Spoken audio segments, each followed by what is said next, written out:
तो सभी बच्चों को गुड मॉर्निंग।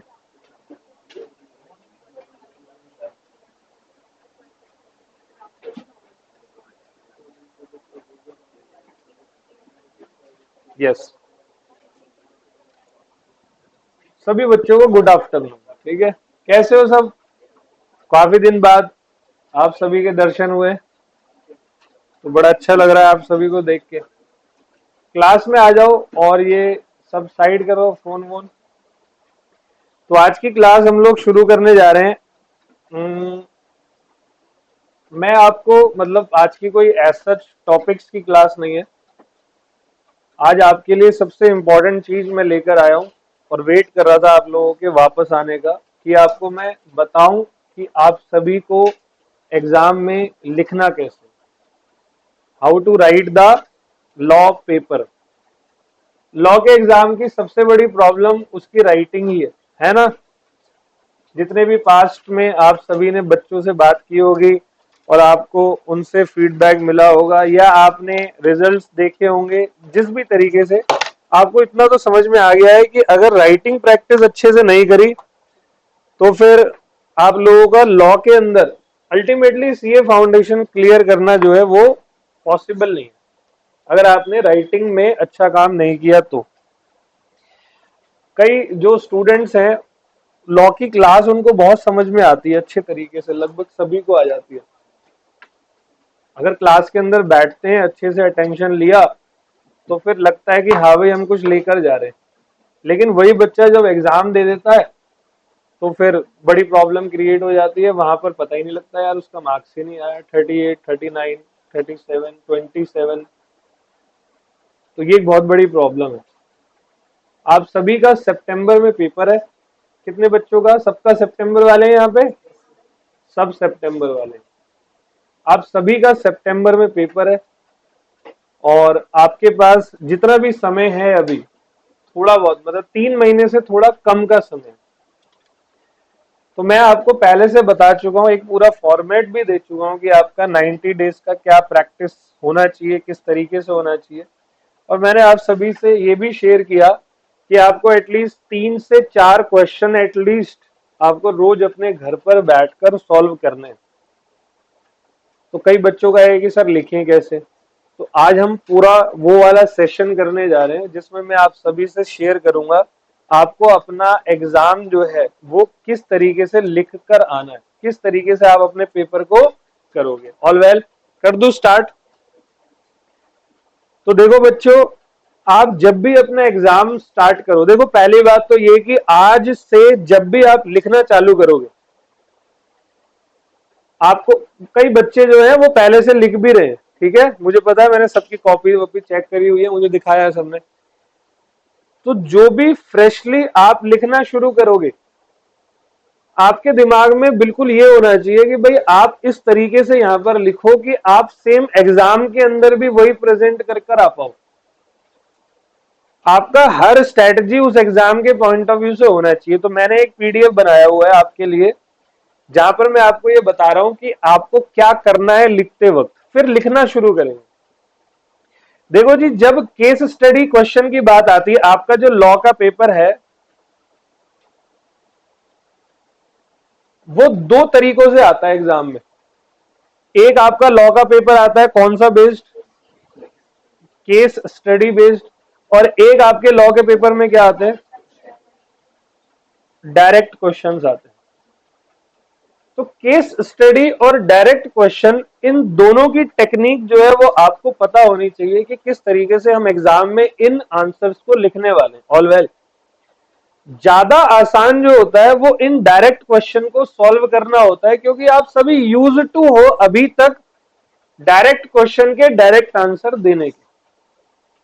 डायरेक्ट क्वेश्चन सब समझते हो, नॉर्मल पूछ लेगा difference between sale and agreement to sale, या आपसे बोल देगा डिफाइन ग्रेचुअस बेलमेंट, या आपसे एजेंसी पूछ लेगा बाय स्टॉपल। कुछ भी आपसे बोल सकता है, वो डायरेक्टली क्वेश्चन है। तो डायरेक्टली आप उस क्वेश्चन का आंसर जो है वो लिख कर आओगे। प्रॉब्लम कहां आती है? प्रॉब्लम आती है बच्चे को अपना आंसर लिखने में, किस जगह पर? केस स्टडी पे। और जब इस केस स्टडी पर उसको कोई प्रॉब्लम आती है तभी बच्चे के एग्जाम में मार्क्स जो है वो कटते हैं। क्योंकि देखो वहां जो एग्जामिनर बैठा होता है ना, उसके पास 6-7 मिनट 8 मिनट होते हैं तुम्हारे पूरे पेपर को चेक करने के लिए, ठीक है। अब उसी 6 से 8 मिनट के अंदर, और ऊपर से उनके पास टारगेट भी होते हैं, पीछे से आईसीआई जो है बोल के बता के भेजता, भाई इतना पास होना चाहिए बच्चा, क्लियर है। अब उसी 8 मिनट में और टारगेट भी उसके पास पड़ा हुआ है, तो आप कैसे अपने एग्जामिनर को इम्प्रेस करोगे कि कम से कम आपको तो वो पास कर दे, ठीक है। तो उसका तरीका है, सबसे पहले जब भी आप कोई केस स्टडी का क्वेश्चन सॉल्व करोगे या कोई भी क्वेश्चन सॉल्व करोगे, तो पहले मैं जो बताने वाला हूं वो कोई भी क्वेश्चन के लिए, कोई भी मतलब केस स्टडी या डायरेक्ट क्वेश्चन, आपको सबसे पहले देखना है भाई आपका क्वेश्चन जो है वो कितने मार्क्स का है। आपका जो क्वेश्चन है वो कितने मार्क्स का है, उससे आपको कितने गुना 1.5 टाइम्स ज्यादा मल्टीप्लाई कर दो, हर आंसर को आप मैक्सिमम उतना ही टाइम दोगे। जितने मैंने आपके आंसर्स देखे हैं सीए फाउंडेशन में, क्वेश्चन पेपर्स देखे हैं, उस सब के अंदर ये गणित पूरा फिट बैठता है। जहां आपको लगाना कि 6 नंबर का क्वेश्चन है, 9 मिनट से ऊपर खा गया, छोड़ के आगे बढ़ जाना, दूसरे क्वेश्चंस पे ध्यान देना। ये नहीं कि उसी के अंदर लगे पड़ो, 17-18 मिनट 15 मिनट 14 मिनट उसमें खराब कर दिए, ठीक है आंसर सही भी हो गया, लेकिन वो आपके बाकी क्वेश्चंस को वो जो है खराब कर रहा है। तो ये सब मैं यहां क्यों बता रहा हूं सर, कल थोड़ी है पेपर, फिर आप क्यों बता रहे हो। अगर अभी से आपने इस चीज की प्रैक्टिस नहीं करी तो वहां पर जो है आपके अमूमन ना कई बच्चे, मैक्सिमम बच्चे आते हैं कहते सर पेपर छूट गया। क्यों छूटा, टाइम मैनेजमेंट नहीं कर पाए। तो आप सभी बच्चे जब राइटिंग प्रैक्टिस लॉ की करते हो बैठकर अपने घर के अंदर, एक ना घड़ी आती है जिसमें सेकंड भी चलते हैं, एक वो घड़ी में देखो आपके जो है कितना टाइम उसमें लग रहा है। तो आप कोशिश करो एक case study question 6 minute 7 minute के अंदर आप सॉल्व करते हो, 6 मिनट 7 मिनट के अंदर आपका वो क्वेश्चन सॉल्व हो रहा है। कोई भी क्वेश्चन हो मैक्सिमम कितना टाइम लगाना है, 1.5 मतलब 1.5 गुना टाइम, उससे ऊपर आपका टाइम नहीं लगना चाहिए। अब जी बात आती है आपके क्वेश्चन की, और उस क्वेश्चन की जो कि कौन सा बेस्ड होता है, केस स्टडी बेस्ड क्वेश्चन। तो मेरे बच्चों जो केस स्टडी बेस्ड क्वेश्चन है उसके लिए आप सभी को क्या करना है, क्वेश्चन कैसे आते हैं केस स्टडी बेस्ड, वो मैं अभी आपको थोड़ी देर में दिखाऊंगा। जैसे मैं आपको दिखाई देता हूं यहां पर, ये मेरा केस स्टडी बेस्ड क्वेश्चन है।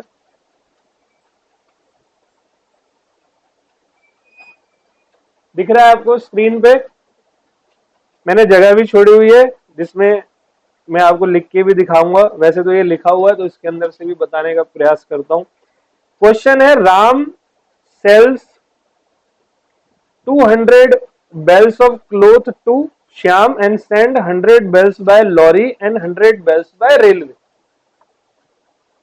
अल्टीमेटली मैं आपको ये बताना चाह रहा हूं कि ये केस बेस्ड क्वेश्चन क्या होते हैं। केस बेस्ड मतलब एक सिचुएशन जहां पर एक्स ने ये कर दिया, वाई ने ये कर दिया, एक्स ने ये स्टेप लिया, वाई ने ये स्टेप लिया, तो बताओ अब इस आंसर को आप कैसे करोगे। और एंड में कुछ पूछेगा आपसे, जैसे इस क्वेश्चन में पूछा है राम ने 200 बेल्स ऑफ क्लोथ बेचे किसको, और 100 बेल्स लॉरी के थ्रू बेचे और 100 बेल्स रेलवे के थ्रू बेचे। श्याम ने डिलीवरी 100 बेल्स की ली, लेकिन जब वो रेलवे वाली डिलीवरी श्याम लेने वाला था उससे पहले वो क्या हो गया, बैंकरप्ट। बैंकरप्ट मतलब, तो फिर पक्की बात है राम यहां पर कौन हो गया, अनपेड सेलर हो गया।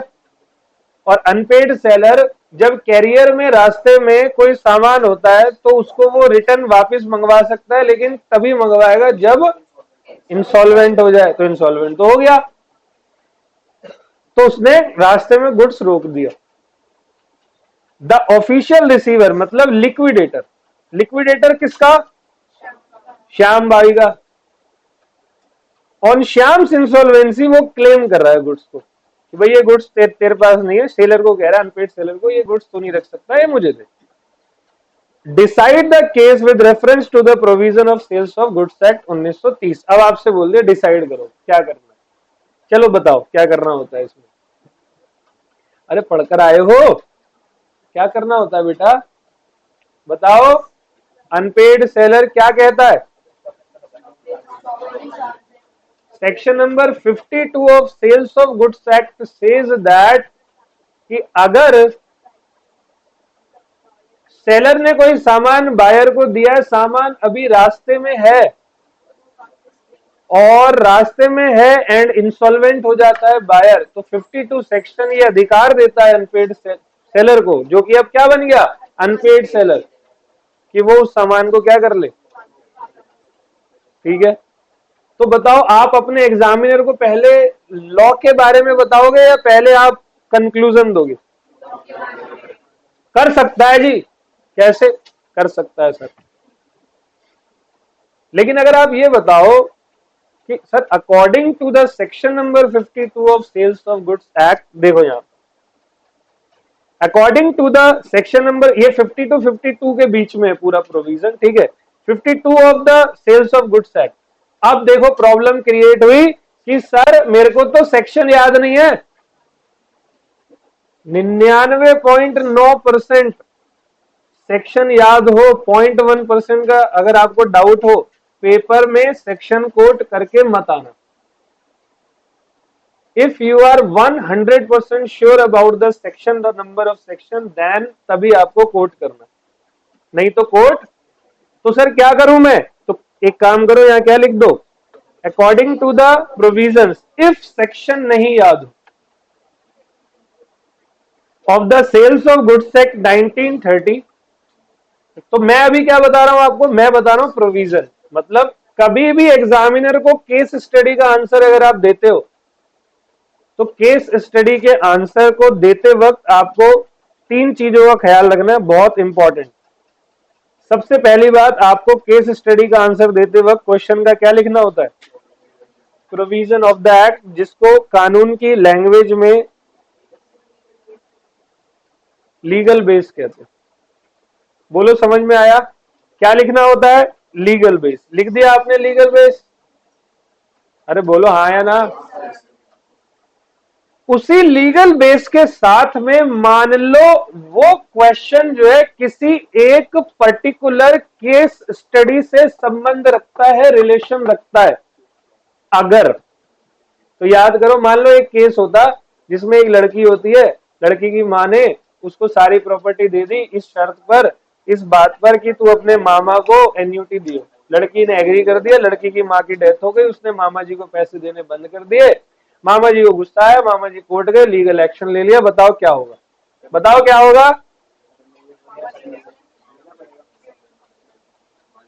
According to section number 2D of Indian Contract Act, when at the desire of the promisor, the promisee or any other person has done, does, will do any activity or thing etc. is called consideration, and in this case यहाँ पर rule number 2 लग रहा है consideration का, consideration may be given by promisee or any other person on behalf of promisee. Refer case law, बोलो Chinnaiya versus Ramaiah. मतलब provision के साथ अगर कोई केस लॉ भी है, केस स्टडी भी है जिसका जुडिशियल डिसीजन आ चुका है, तो आपको उसका भी नाम अगर है तो बहुत सारे केसेस तो नहीं पढ़कर आए हो आप लोग, कंपनी लॉ के अंदर पढ़ोगे कुछ 10-12 केस लो, 8-10 कॉन्ट्रैक्ट एक्ट से कुछ पढ़कर आए हो, एक आधा सेल्स हो, उसमें पार्टनरशिप एक्ट के अंदर होगा। ओवरऑल ये आपके केसेस होंगे, अगर इनसे क्वेश्चन आया तो आप इन केस का नाम लिख कर आओगे। बोलो ओके। और ये प्रोविजन के अंदर ही गेम है, मतलब लीगल बेस के अंदर ही आप काम कर रहे हो। बोलो लिख दिया लीगल बेस क्वेश्चन का, जैसे ही आपका स्टेप नंबर, बोलो बेटे, पूरा आंसर गलत है, पूरा गलत है। सोच किसी और के घर में घुस जाए तो क्या होगा, बता, चश्मा उतार के मारेंगे। यस बेटे, इसके लिए 13 साल का संघर्ष करना पड़ेगा आपको। देखो मेरे को लाइन टू लाइन याद है क्योंकि मैं एक टीचर हूं और मैं एक दिन में इसको 20 बार रिपीट कर रहा होता हूँ, तो आपसे कुछ ऐसा एक्सपेक्ट थोड़ी कर रहा है इंस्टीट्यूट कि आप लाइन टू लाइन याद करो, कोई नहीं कर सकता बेटे। आपसे एक्सपेक्टेशन ये है कि जो इंस्टीट्यूट का मटेरियल है उसके आप अगर 60-70% वर्ड्स भी अगर लीगली आप कोट करके आ जाते हो तो फिर आपका आंसर वो सही मानिए। नंबर क्यों 3.5-4 देते हैं आउट ऑफ 5 और 6? 5/5 तो भूल जाओ, जो तुम्हें आदत है ना 12th क्लास तक सर 6 में 6 की, तो वो भूल जाओ, वो तो यहाँ मिलने से रहे। इस बार एक बच्ची का मैं रिजल्ट देख रहा था, उसके टोटल 400 में से 345 नंबर आए। अकाउंट्स में 99, 99 और 96 या 95 मैथ्स में है, ठीक है। 80s के एंड में इको है, लॉ में 61 है। लॉ का बताएं मेरे को, 61 मार्क्स है। क्या लग रहा है आपको, जो 99 नंबर अकाउंट्स में लाई है, जो मैथ्स में 96 लाई है, और जो इको में भी अपना 90s के टच में ही थी वो 80s एंड में, तो उसके 61 मार्क्स आए, कमजोर बच्ची है।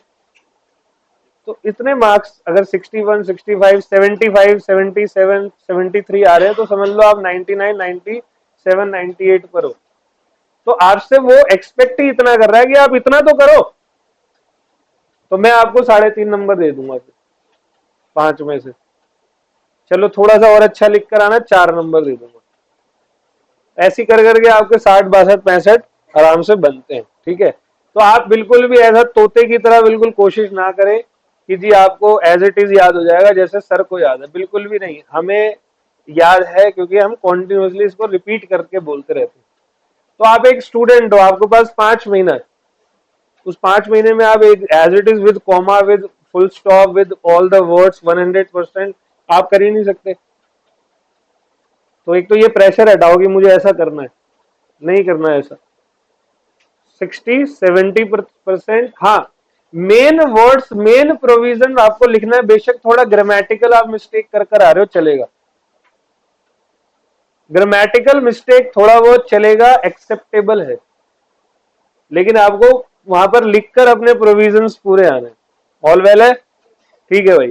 तो रूल नंबर 1, पहले आपको क्या लिखना है, लीगल बेस। किसी भी क्वेश्चन का आंसर हेडिंग बनाकर लिखना, लिखो लीगल बेस, एंड देन उसके अंदर क्या लिखो, आंसर। देखो यहां पर मैंने सबसे पहले लिखा हुआ है ना लीगल बेस। ऑल वेल है। देखो कई लोग नहीं लिखते, मैं ये नहीं कह रहा गलत है, लेकिन लिखोगे तो गलत बिल्कुल नहीं है, लिखोगे तो एक आइडिया रहेगा लीगल बेस लिख रहा हूं भाई मैं, ठीक है। तो आप लीगल बेस लिखो हमेशा ऊपर। फिर आपको उस क्वेश्चन के अंदर के फैक्ट्स लिखने हैं और उसको थोड़ा बहुत एनालिसिस करना है। तो स्टेप नंबर 2 क्या हो गया, फैक्ट्स एंड एनालिसिस। 2 पॉइंट हो गए। स्टेप नंबर 2 मेरा facts and analysis, and finally आपको क्या करके आना है, कंक्लूड करके आना है। अब देखो कई बच्चे कंक्लूजन में क्या कांड करके आते हैं, कंक्लूजन में आपने लिख दिया कि yes mister Ram can recover the goods from mister Shyam, हो गया ना। अब आगे लिखते हैं बच्चे because as per the section number 52। अरे भाई काहे लिख रहे हो रे, यही सब कुछ तुमने ऊपर लिखा हुआ है। तो कंक्लूजन आपका शॉर्ट में होना चाहिए। अच्छा कुछ बच्चे शॉर्ट को ऐसा समझते हैं, यस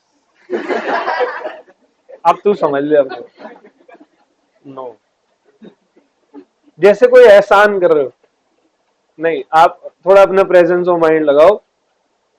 मेरे हिसाब से जो ICAI का आपको वो आंसर शीट मिलने वाला है, उसके हिसाब से 1.5 लाइन 2 लाइन मैक्सिमम जा रहा है तो 2.5 लाइन, उससे ऊपर मत जाना। कंक्लूजन 1 लाइन 1.5 लाइन 2 लाइन बस, ज्यादा नहीं, 2.5 भी चलेगा, उससे ऊपर। अभी बताया मैंने तेरे को, कुछ बता रहा हूं ना, यहां तक ओके। तो 3 स्टेप मेरे हो गए, कौन कौन से, कोई भी केस लॉ का आंसर 3 स्टेप में लिखना। पहला मेरा लीगल बेस हो गया, कर दिया जी। दूसरा मेरा उसी क्वेश्चन का फैक्ट लिखना है, एंड देन आपको कंक्लूड करके आना, कर लोगे। तो ये आपके क्वेश्चन को लिखने के तरीके। अब सुनो जी, मैं अभी एक एक क्वेश्चन आपको दिखाऊंगा प्रॉपरली अच्छे से। अब आपको जब भी आप आंसर लिख रहे हो तो कुछ बातों का ख्याल रखना, पॉइंट्स टू रिमेंबर। रखोगे ख्याल इस बात का? तो किस बात का ख्याल रखना? क्वेश्चन का शुरुआत, सॉरी आंसर लिखने का शुरुआत आप इस तरीके से करने वाले हो, या तो if you are 100% sure about the number of section जो भी उसका है, तो आप ऐसे लिखने वाले हो कि अकॉर्डिंग टू या as per the section number 50 of the sales of goods act 1930। जो कि कई बच्चे श्योर नहीं होते और टीचर से या दूसरे कहीं से ये बात सुन के कि 99.9 श्योर हो तो ही लिखना वरना मत लिखना, तो आधा तो वही घबरा जाता है कि कहीं मैं गलत तो नहीं कर रहा। तो फिर आप सीधा लिख कर आओ as per the provisions of what, as per the provisions of sales of goods act, that's it. बोलो ओके। आपकी जगह मैं स्टूडेंट होता तो मैं ये काम कर रहा होता जो कि पहले बता चुका हूं, पता नहीं किसी ने फॉलो किया या नहीं, तो याद आ जाएगा। मैं होता तो मैं अपनी स्टडी टेबल पर, अगर मेरी स्टडी टेबल है और अगर मेरी स्टडी टेबल नहीं है, मैं कहीं भी बैठ के पढ़ लेता हूं, तो किसी एक जगह पर 7 चैप्टर है, 7 चार्ट बनाता। कितने चार्ट? 7 चार्ट। और 7 चार्ट के सेक्शंस जरूरी नहीं है सारे मेन सेक्शंस में सब विद सेक्शन की हेडिंग मैं वहां पर लिखता, थोड़े से बड़े शब्दों में लिख देता ताकि वो पढ़ सकूं, रीड कर सकूं, और मैं उसको बार बार देखता रहता। जैसे मैं खाना खा रहा हूं तो मैं उसको देखते हुए खा रहा हूं, रील नहीं चला रहा, उसको देख रहा हूं, पढ़ भी नहीं रहा हूं, जस्ट देख रहा हूं। तो आपको कोई भी चीज बार बार देखो तो याद हो जाती है। जैसे मैं कालका जी से शेख सराय आते हुए मुझे 4-4.5 साल हो गए, पता नहीं 4 साल हो गए, तो मेरे को अपने घर से यहां तक की सड़क की लेफ्ट राइट की हर चीज याद है। उस मोड़ पर छोले कुलचे वाला मिलेगा, वहां मैगडी है, वहां आपको फोटोकॉपी की शॉप होगी, वहां आपको 2 लोग बीड़ी सिगरेट पीते हुए नजर आएंगे, वहां शराब की दुकान, ये एज इट इज याद है। क्यों? मैं उसको बार बार देख रहा हूं। मतलब मैं किसी को यहां तक एज इट इज बता के भेज सकता हूँ, क्यों? कॉन्टिन्यूअसली आ रहा हूं। तो मैं आपकी जगह होता तो ये काम करता। तो अब आप देख लो, अगर आपके पास समय हो तो आप वो काम जरूर करना है। ऑल वेल, ठीक है जी। खुद से लिखोगे बहुत अच्छा है, पता होता है मैंने क्या लिखा है। खुद से लिखो और चार्ट पे दीवार पे चिपका दो, ठीक है? हो गया जी। फिर भी एग्जाम में श्योर नहीं हो, कोई बात नहीं, कोई प्रॉब्लम नहीं है, कोई नंबर नहीं करता अगर आप सेक्शन कोड नहीं करते तो। लेकिन लिख कर आओगे तो एक इंप्रेशन बनता है,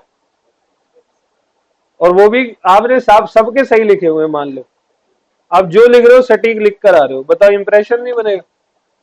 तो कहीं ना कहीं की माफी उसको वो आपको दे ही देगा। फिर जैसे किसी जगह पे आपको वो 3.5 दे रहा है, वो 4 दे देगा, 4 के 4.5 भी दे देगा। 59 आ रहे एग्जेम्प्ट कर देगा, 39 आ रहे 40 कर देगा। समझ गए बात को? तो भाई फर्क तो है, लोग बेवकूफ तो है नहीं कि वो सेक्शंस पढ़ते हैं पढ़वाते हैं। तो सेक्शंस का प्रॉब्लम खत्म। अब सुनो, लीगल प्रोविजन जब आपको शुरू करना है तो आपको शुरू 2 तरीके हैं, या तो सेक्शंस या तो according to the provisions of the act, ठीक है?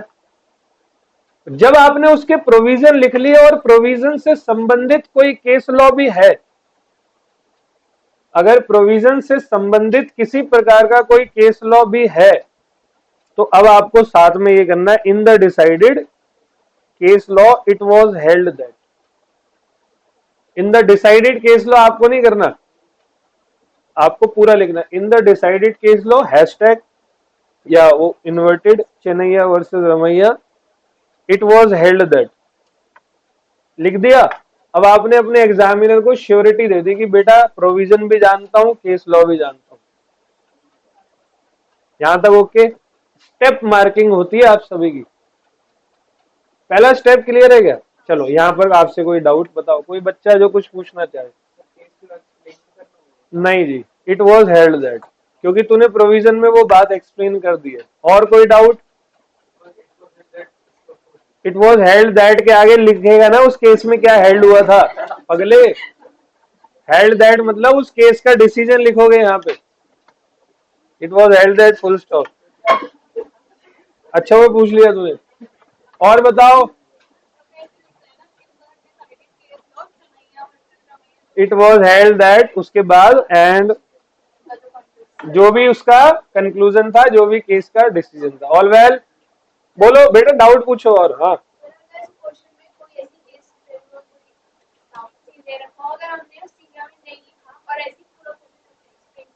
कोई बात नहीं, कोई बात नहीं, सही होना चाहिए।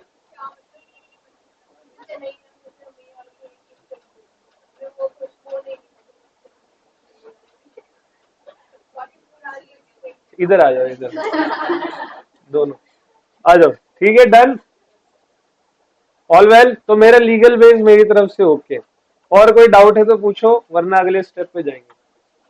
अगला स्टेप होता है मेरा फैक्ट्स एंड एनालिसिस। क्वेश्चन का क्या?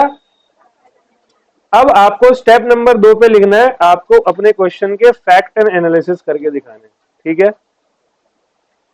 फैक्ट मतलब क्या होता है? जो आपसे क्वेश्चन पूछ रहा है उस क्वेश्चन में क्या सच्चाई लिखी हुई है। जैसे इस क्वेश्चन के अंदर मैंने आपको बताया पूरा का पूरा क्वेश्चन। ये क्वेश्चन याद है अभी जो पढ़ा है मैंने? तो देखो इस क्वेश्चन का शुरुआत किस तरीके से किया गया। लीगल बेस सबसे पहला लिखा गया, legal base according to the section 50 of the. हाँ लीगल बेस लिखना है। According to Section 50 of the Sales of Goods Act, an unpaid seller shall have right to exercise stoppage of goods in transit if following condition are satisfied. आपके study mat में as it is आपका answer ये मिलने वाला है। सबसे पहला seller आपका क्या होना चाहिए? Seller must have parted with the position of the goods must be in the buyer must become and this right are subject to provision of the act. बड़ो अगर किसी ने पढ़ा हो तो यही है, अगर पढ़ा हो तो। नहीं पढ़ा है तो पढ़ लेना, क्योंकि मैं कुछ कर नहीं सकता हूं इसका, पढ़ना आप ही को पड़ेगा। ऑल वेल है। अल्टीमेट मेन मुद्दे की बात ये दोनों स्टॉपिंग इन ट्रांजिट, इन दोनों की वजह से जो है वो डिफरेंट हो जाता है। बोलो ओके। ठीक है। अब क्वेश्चन का फैक्ट देखो मैंने यहां पर लिख दिया। In the above Ram had sold 200 bells of cloth to Shyam and delivered 100 bells by lorry and 100 bells by railway। कुछ नहीं करा, ऊपर से एज इट इज उठा के लग दिया। टेप दो, लेकिन थोड़ा अच्छे से टेपना, कहीं कॉमा वॉमा सब लेते हुए आ रहे हो उसी का। The goods delivered by lorry was receive by Shyam but the goods sent by railway is still in. क्या ऐसे लिखा है क्वेश्चन में? नहीं ऐसे नहीं लिखा, ये मैंने अपने शॉर्ट में लिखा है। In the meantime, Shyam becomes insolvent and Ram becomes unpaid as the 100 bells are still in transit. And अब मैं एनालिसिस कर रहा हूं। And Shyam had become insolvent, he can still exercise his right of the conclusion. The Ram can stop the 100 bells which are still in transit. That's it. अब यहाँ बच्चा क्या करता है? Because as per the section number 50 of the Sales of Goods Act, अब ये over smart बनता है बच्चा। नहीं बनना ओवर स्मार्ट। समय बचाना है, जो पूछा है उसका आंसर देना। आपसे कुछ वो एक्स्ट्रा बात नहीं पूछ रहा है, जो पूछा वही बताओ। अब एक्स्ट्रा अपना ओवर स्मार्ट मत बनो। बोलो ठीक है। कोई डाउट है किसी बच्चे को?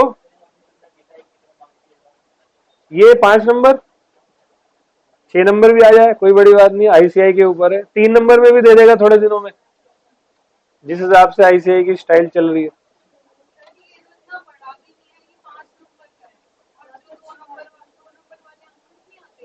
पता क्या होता है, जो आंसर शीट आपकी आती है उसमें कभी कभी ऐसा होता है, बहुत छोटे क्वेश्चन को बड़े मार्क्स में भी देते हैं और बहुत बड़े क्वेश्चन को छोटे मार्क्स में भी देते हैं, तो अल्टीमेटली एंड में एवरेज हो जाता है। तो आप एक क्वेश्चन के ऊपर मत जजमेंट पास करो अपना, आप ओवरऑल पेपर देखो ना। ओवरऑल आपको इतने घंटे में करके आना है, खत्म। तो कई बार ऐसे छोटे से क्वेश्चन पे 6 नंबर का दे देंगे, तो क्या आप वापस दिया होगे उस क्वेश्चन? नहीं सर, ये तो देखो कितना गलत है। आपके साथ गलत हो रहा है ना ये प्लीज आप ना बढ़ा दो, मेरे पास 6 मिनट है। अरे भाई करना उसको, अगला क्वेश्चन बढ़ा है। ऑल वेल, ठीक है। मेरा पड़ाव अब अगला वही है। बिल्कुल नहीं होता है सर, बिल्कुल बीकॉम की आदत लग गई है अभी पेपर देते देते। ऐसा बिल्कुल नहीं है। आप सभी मेरे मेरा अगला पड़ाव यही है, सुन लो मेरी बात। बिल्कुल नहीं होता कि तुम्हें पन्ने भरने पड़ते, पन्ने। ऑल वेल, ऐसा बिल्कुल नहीं होता। आपका एक सटीक सा, देखो मैं सिंपल है, अगर आपका 6 नंबर का क्वेश्चन आता है तो मैं आपको बोलूंगा 120 से 150 के बीच में वर्ड्स आप लिख के आ जाओ। अगर कम में भी हो रहा है और वो क्वेश्चन ही ऐसा पूछा है तो कम में, जब प्रोविजन ही नहीं है तो क्या दूसरे सेक्शन का उठा के डालोगे क्या? अब मेरे क्वेश्चन में मेरे 5 ही पॉइंट है प्रोविजन के साथ, यही तो पूछा है ना तूने, मैंने यही आंसर दे दिया तुझे। अब तूने 4 में पूछना था, 6 में पूछ लिया, अब ये तेरी गलती है। एक्चुअली उसकी गलती नहीं है, वो एवरेज कर रहा है, वो दूसरे क्वेश्चन बड़े देगा आगे। तो कुछ नहीं है रूल की 2 नंबर का है तो इतना लिखना है, 3 का है तो इतना, ऐसा कुछ है ही नहीं। ओवर राइटिंग के कटेंगे, ओवर स्मार्टनेस के भी कटेंगे। देखो ना, सिंपल रखो ना। अच्छा है आप सभी क्वेश्चन पूछ रहे हो, आज का है ही ये मकसद ही यही है, सिंपल रखो। सिंपल क्या है, जो पूछा है वो बताऊंगा, कम नहीं बताऊंगा, ज्यादा नहीं बताऊंगा। सेक्शन आते होंगे बता दूंगा, नहीं आते प्रोविजन लिख दूंगा। देखो प्रेम चल रहा है वहां दोनों के बीच में, ठीक है। और अगर केस स्टडी अगर कुछ होती होगी तो बता दूंगा, बिल्कुल ऐसे गले पे हाथ डाल के ऐसे समझा, वो इसके ऊपर सो रहा है। मजनू का टिल्ला है ये हालेडा। कल पूछा था मैंने तुम दोनों के बीच का रिश्ता, इन्हीं के ऊपर सीरियल आया, ये रिश्ता क्या कहलाता है। आज पता लगा मुझे, इतने दिनों से ढूंढ रहा हूँ ये क्यों आया सीरियल। चलो जी, ऑल वेल, ध्यान से सुनो सब बच्चे, बेटे प्लीज कम। तो ठीक है, केस स्टडी सॉल्व करते वक्त 3 स्टेप आपको लिखने हैं। वैसे तो इन 3 में देखा जाए तो 5 स्टेप हैं। लीगल बेस में 2 बातें, एक तो लीगल बेस, अगर कोई केस स्टडी हो तो साथ में डालनी, नहीं हो तो single legal base. Fact and analysis होगी, फैक्ट एंड एनालिसिस हो गया, एंड कंक्लूजन। 3 पॉइंट आपका आंसर आपका सटीकता से हो जाता है। क्लियर है? मुद्दे की बात, जब भी आप लॉ का पेपर देते हो तो बेटा मेरा आपको हमेशा टेक्निकल वर्ड्स को यूज करना है लॉ में। कौन से वर्ड को? टेक्निकल वर्ड्स को यूज करना है, ना कि नॉर्मल सिंपल वर्ड यूज करोगे। जैसे हम लोग कहते हैं गुड है, नहीं, वहां वैलिड होता है।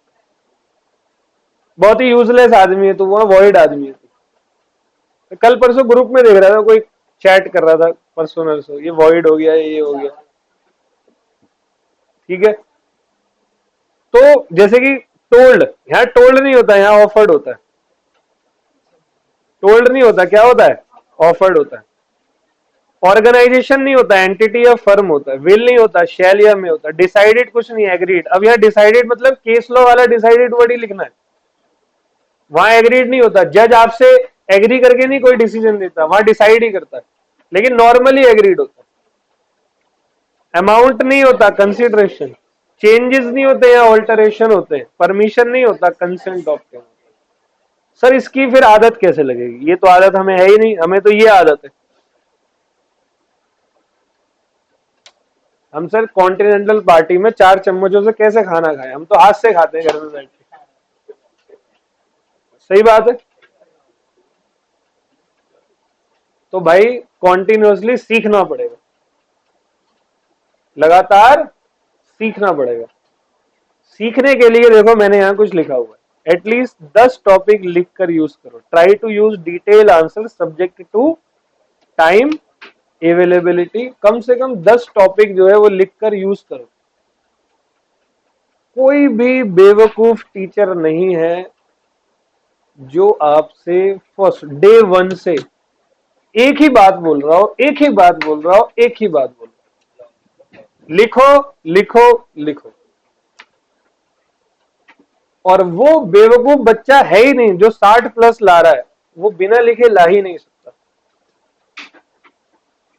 तो आप सबको अल्टीमेटली पता है क्या करना है। तो देखो डबल बर्डन, एक तो क्लास भी लेनी है पूरी की पूरी, प्लस मैं आपको एटलीस्ट 3 क्वेश्चन बोल रहा हूं, ये एटलीस्ट 3 पास होने लायक की बात कर रहा हूं। आपको थोड़ा ऊपर जाने का प्रयास करो, 4-5 क्वेश्चन आप पकड़ो, करोगे जी? तो मैं आपको अब सीरीज ऑफ क्वेश्चंस जो है देता रहूंगा एंड साथ में हम क्लास के अंदर करेंगे वो सारे के सारे क्वेश्चंस भी थोड़े थोड़े करके। देखो मैं सारे सॉल्व नहीं करवाऊंगा आपको, सॉल्व आपको करने हैं, कुछ कुछ मैं चेक कर लूंगा, साथ में आपको आंसर्स भी प्रोवाइड करूंगा, हिंट आंसर आप अपने आप मैच करोगे। ऑल वेल है? तो देखो जी, मैंने आपको क्या बताया, मैंने आपको बताया सबसे पहले आंसर लिखना है according to the provisions of in the decided case law it was held that. Technical word का यूज करो। केस स्टडी का आंसर आपको 3 स्टेप में करना है, legal base, fact and analysis and question जितने मार्क्स का है उससे 1.5 गुना ज्यादा मैक्सिमम टाइम देना, उससे ऊपर नहीं जाना। If you live with passion you will always be happy. हाँ छोड़ दो, तो पढ़ा क्यों नहीं? ऐसे तैसे कराएगा 4 महीने से, कि वहां क्यों नहीं हुआ? फिर वहां क्यों नहीं हुआ? एग्जाम में क्यों नहीं हुआ आंसर?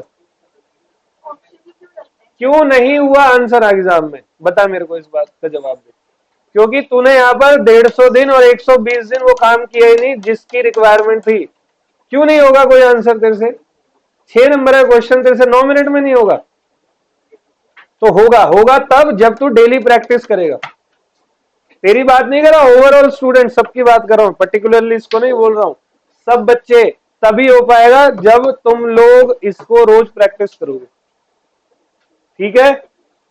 तो अपना सिलेबस रहेगा कंटिन्यू। मैं पार्टनरशिप एक्ट चालू कर रहा हूं। हाँ बेटे, ये आपके ऊपर डिपेंड है, बट मैं बोलूंगा आप पैराग्राफ वाइज भी करो, बीच में कुछ पॉइंट्स, जैसे मेरे आंसर में ये देखो पॉइंट्स थे, ये देख रहे हो ये पॉइंट्स, तो मैंने यहाँ पॉइंट्स का यूज किया और पैराग्राफ दोनों का यूज किया।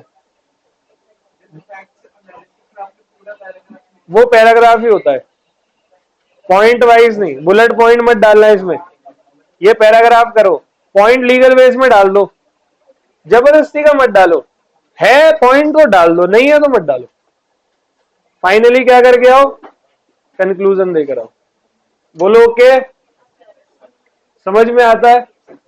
तो नेक्स्ट क्लास से एक तो आपका contract sales of goods act complete है। अब सिलेबस की तरफ भी जाते हैं, बीच में आपके कुछ एग्जाम्स हो गए। हम पार्टनरशिप एक्ट शुरू करेंगे एंड फिर क्वेश्चंस की प्रैक्टिस भी साथ साथ कर रहे हैं। ठीक है? तो आप सभी थोड़ी कमर कस लो, अगला नंबर आपका ही है एग्जाम में। Thank you so much.